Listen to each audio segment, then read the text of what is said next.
Bonjour à tous, nous sommes aujourd'hui le lundi 10 août et nous sommes dans une période formidable footballistiquement parce que la vérité a été rétablie. Le seul vrai Pep qui mérite d'être en activité l'est. Je parle bien évidemment de Genesio qui brille du côté de Marseille pendant que cette fraude de Guardiola est quasiment à la retraite parce que plus personne veut de lui. Bon.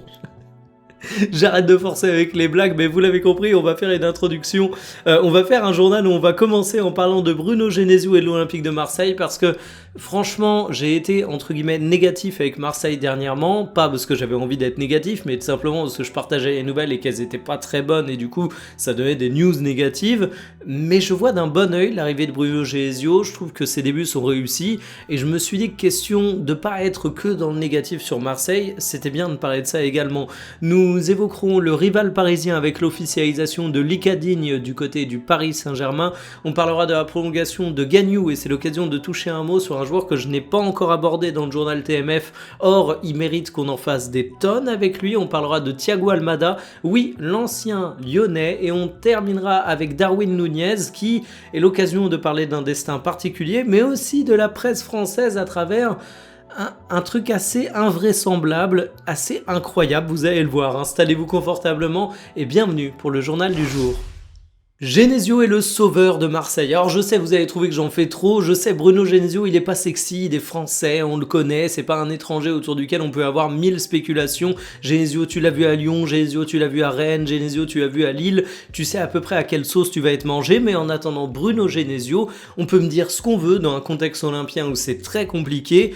Il est au niveau côté communication, il est au niveau côté jeu. Et justement sur le jeu, il y avait un match de préparation de l'Olympique de Marseille face à l'Athletic Bilbao hier, une victoire des Olympiens 3-1 comme vous le voyez, et j'ai trouvé que c'était plutôt une réussite. Il y avait du pressing haut, une belle utilisation de certains joueurs, André Gomes a brillé, Petchao également, et c'est assez marrant de voir que la presse présente vraiment Petchao comme l'alpha et l'oméga de l'Olympique de Marseille. Il faut avouer qu'il est très vite en très grande forme et qu'il a eu une montée en puissance au cours de la saison précédente, mais Petchao, il n'est pas encore sûr et certain de rester du côté de l'Olympique de Marseille. Bien évidemment, sa belle forme, elle est remarquée, tout le monde sait que Marseille a besoin de vendre et l'OM peut difficilement refuser s'il y a une très très grosse offre, donc on n'est pas à l'abri de voir un club de première ligue. On parle notamment de Leeds poser 40 millions d'euros, 45 millions d'euros à la fin du mercato, et Marseille qui derrière se retrouve grosso modo à poil. Et c'est pour ça que j'aime beaucoup Bruno Genesio. Parce que tout le monde s'accordera sur le fait que le contexte olympien, il est hyper compliqué. Le mec, il arrive dans un club où la pression est énorme et malgré tout, il n'a pas des moyens à la hauteur de la pression. Il sait même pas de quoi va être fait son effectif dans un mois. Il a même pas de recrues. La problématique qu'il a actuellement, c'est qui il va être capable de garder au moment où il est en train de faire ses 11. Et Genesio, il n'est pas chouineur là-dedans. Je trouve qu'il prend le problème avec sagesse et qu'il parle de manière respectueuse et intelligente. On a trop d'entraîneurs, de directeurs sportifs, de présidents qui prennent les supporters pour des idiots, qui leur parlent comme si c'était des enfants de 8 ans complètement attardés. Eh bien ici, avec Genesio, t'as de l'honnêteté. Le mec te dit évidemment qu'il a pas envie de perdre certains joueurs, mais il va pas maquiller la situation en la faisant passer pour plus belle qu'elle n'est réellement. Il essaye de faire avec ce qu'il a. Il a jusqu'à présent des premiers résultats intéressants du côté de Marseille. Ça va pas être la saison la plus simple pour l'OM. Évidemment, on va pas se voiler la face, mais je trouve que Genesio est un mec plutôt bien senti dans cette situation. J'espère que l'avenir donnera raison à ma première impression relativement positive.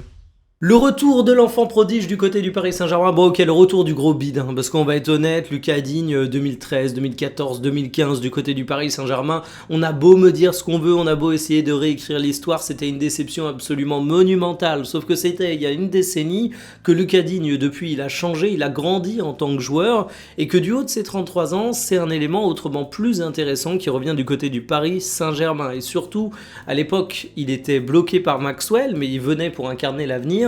Désormais, il sera bloqué par Nuno Mendes, mais ça, c'est normal. On n'attend pas de Lucas Digne qui devienne un meilleur latéral gauche que Nuno Mendes. Il vient en tant que remplaçant, et ça change la donne. On parle d'un contrat de 3 ans au Paris Saint-Germain, donc c'est assez long, c'est jusqu'à ses 36 ans, et c'est ici que tout se joue. Parce que j'ai envie de dire que le salaire de Lucas Digne, il sera peut-être important, parce que c'est un joueur qui vient de la première ligue, qui signe son dernier gros contrat, mais Paris peut se le permettre. Le joueur arrive pour, j'ai vu 10 millions d'euros le montant de sa clause, j'ai vu 7 millions d'euros à un autre endroit, mais on peut s'accorder sur le fait que à 3 millions près, dans tous les cas, ça restera un montant de transfert relativement symbolique par rapport aux finances du PSG.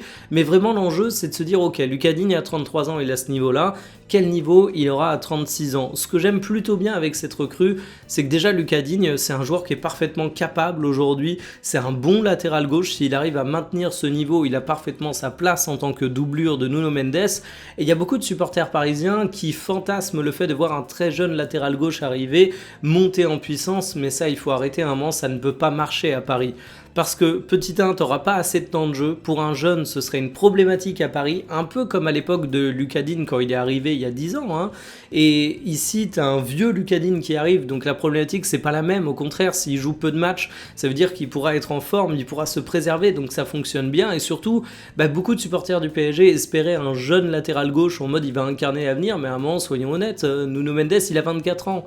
Le jeune latéral gauche du PSG, c'est Nuno Mendes. Alors il se trouve qu'il a déjà le niveau d'un titulaire, qu'il est déjà parmi les meilleurs au monde, mais du coup t'as pas besoin de préparer l'avenir. Donc au contraire, faire venir un mec d'expérience qui en plus est français dans un vestiaire de plus en plus francophone, je trouve que ça fait vraiment sens. Donc je souhaite toute la réussite du monde à Lucas Digne. Son premier passage au PSG était fait de frustration, j'espère que celui-ci sera fait de satisfaction.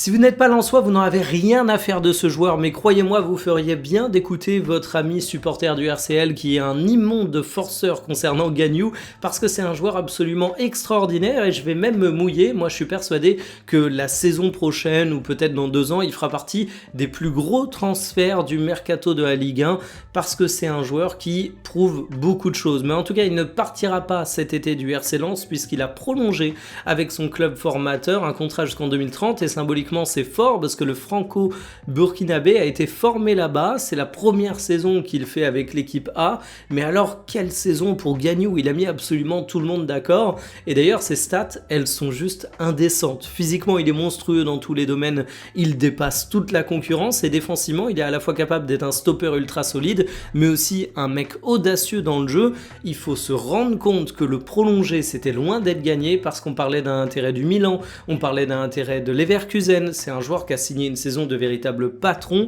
il a un potentiel de fou furieux et le voir rester à Lens une saison supplémentaire au grand minimum, ça veut déjà dire qu'on garde un excellent joueur dans le championnat et surtout que je suis persuadé que cet été tu aurais pu le vendre peut-être 40 millions d'euros.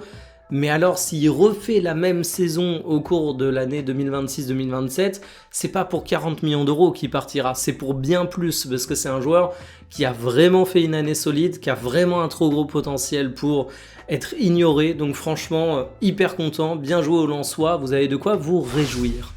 On le voyait comme le prochain Bruno Guimaraes, en réalité c'était avant tout une manière de blanchir de l'argent pour John Textor, évidemment le joueur n'y est pour rien, mais où en est la carrière de Thiago Almada, parce que si vous n'avez pas suivi les derniers rebondissements, vous aviez peut-être laissé ce feuilleton au moment où Thiago Almada signait du côté de l'Atlético Madrid.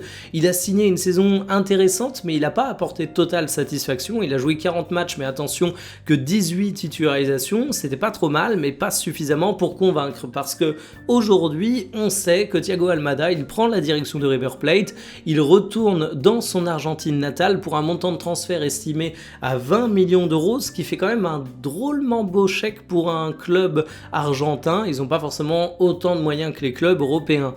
Alors on va pas se leurrer, quand un joueur argentin revient à 26 ans du côté de son pays après avoir fait un passage en Europe, c'est rarement parce qu'il est en train d'exploser en termes de niveau, c'est rarement parce qu'il a apporté une satisfaction totale. C'est un joueur que je trouve finalement hyper intéressant, hyper élégant, mais un peu bon partout, très bon nulle part. C'est pas le plus rapide, c'est pas le plus technique, c'est pas le meilleur finisseur, et pour autant j'irais pas dire qu'il est pas technique, très très loin de là, j'irais pas dire qu'il a pas de qualité de finition. En fait il est intéressant partout, mais il lui manque peut-être ce petit truc pour réussir à percer dans les clubs de plus haut niveau. Il y a des joueurs comme ça qui sont faits pour évoluer avant tout en Amérique du Sud. Alors lui, on l'a vu aussi aux États-Unis, donc c'est pas que l'Amérique du Sud, mais qui n'ont pas forcément ce profil de percée en Europe. On verra, Thiago Almada, il lui reste de nombreuses années au plus haut niveau, c'est un international argentin, donc il est quand même dans le radar de bien des recruteurs, mais pour le moment, retour en Argentine. La carrière de Darwin Núñez, elle a autant dévié que la trajectoire de ses frappes. C'est une dinguerie de dire ça, mais il faut quand même se rendre compte de la déchéance. Il arrive en 2022 à Liverpool pour 75 millions d'euros. Ça pouvait même monter à 100 millions d'euros avec les bonus. Finalement, l'été dernier, on le voit partir du côté de la Saudi Pro League. Tu te dis qu'il commence d'ores et déjà à prendre une retraite dorée, ou du moins une petite pige à l'étranger pour prendre un gros chèque avant de revenir en Europe. Et bien le retour en Europe, il s'avère plus complexe que prévu, puisqu'après avoir eu une situation vraiment lunaire en Saudi Pro League à cause de questions contractuelles, on va y revenir. Il revient pas dans un grand club du Big Five, mais il revient en Turquie, à Trabzonspor, ou du moins il y a des infos sur ça, mais des infos qu'il faut nuancer. En fait, voici un article de SoFoot qui annonce très fièrement ça, sauf qu'il cite le compte de Trabzonspor, mais vous avez peut-être remarqué l'arnaque, c'est pas le vrai compte. Et le vrai compte X de Trabzonspor, lui, il n'a pas communiqué. Donc en fait, l'info, elle est un peu basé sur le vent, mais il y a quand même beaucoup de rumeurs. Je m'explique. En fait, Darwin Núñez, il a signé à Al Hilal avant que Karim Benzema débarque. Vous n'êtes pas sans savoir qu'en cours de saison, Benzema a changé de club, et en débarquant à Al Hilal, il a pris une place de joueur étranger. En Saudi Pro League, tu n'alignes pas autant de joueurs étrangers que tu veux, et du coup, Darwin Núñez, il s'est retrouvé retiré de la liste des joueurs étrangers alignés par le club, et cruellement en manque de temps de jeu à cause de questions administratives. Le joueur, au bout d'un moment, il n'a pas 40 ans, il est censé avoir du temps de jeu, il a 27 ans, et c'est une situation qui est abracadabrantesque, j'arrive pas à dire ce mot, mais vous avez compris l'idée. Ce qui fait qu'il y a une porte ouverte pour un transfert au cours de ce mercato estival. Il y a beaucoup de rumeurs sur un prêt du côté de Trabzonspor, ça ferait sens parce que chez Al Hilal, ce ne sont pas des monstres non plus, ils ont bien conscience de la situation contractuelle vraiment complexe pour le joueur. Mais pour le moment, à l'heure où j'enregistre, c'est un faux compte qui a officialisé ça, c'est pas du tout le vrai. Donc affaire à suivre pour Darwin Núñez, mais franchement, j'espère qu'il aura un regain de forme s'il va du côté de Trabzonspor. Il rejoindra un ancien de Liverpool, Mohamed Salah, et là pour le coup c'est officiel parce que c'est un joueur sur lequel j'ai pas un coup de cœur footballistique. Je vais pas mentir, j'étais très sceptique à l'époque à Liverpool, mais il a quand même pas mal de qualités. Aller en Saudi Pro League pour prendre un gros chèque, pourquoi pas, mais se retrouver persona non grata dans l'effectif à cause de questions administratives, c'est dramatique. Donc voilà, hein, force à lui. Terminé pour le journal du jour, cet après-midi, je peux vous teaser le sujet de la vidéo et je pense que vous allez tout de suite la deviner avec le indice que je vais vous balancer. On va parler d'un joueur qui passe d'une ville relativement ensoleillée à une ville un peu plus au nord de l'Europe alors qu'il a besoin de se refaire un peu un coup neuf au moral, ce qui n'est pas forcément du coup le choix de destination que j'aurais imaginé. C'est un transfert qui sort un petit peu de nulle part, le club qui voit le joueur partir a des supporters qui en sont très heureux, même s'il avait été très performant à une époque, et le club qui accueille ce joueur a perdu un défenseur central français au cours du mercato estival. Vous aurez deviné, on va parler du joueur dont je n'arrive pas à prononcer le nom, dont je vais massacrer le nom toute l'après-midi, donc rendez-vous aux alentours de 17 h pour voir ça. Kiffez bien votre journée, salut!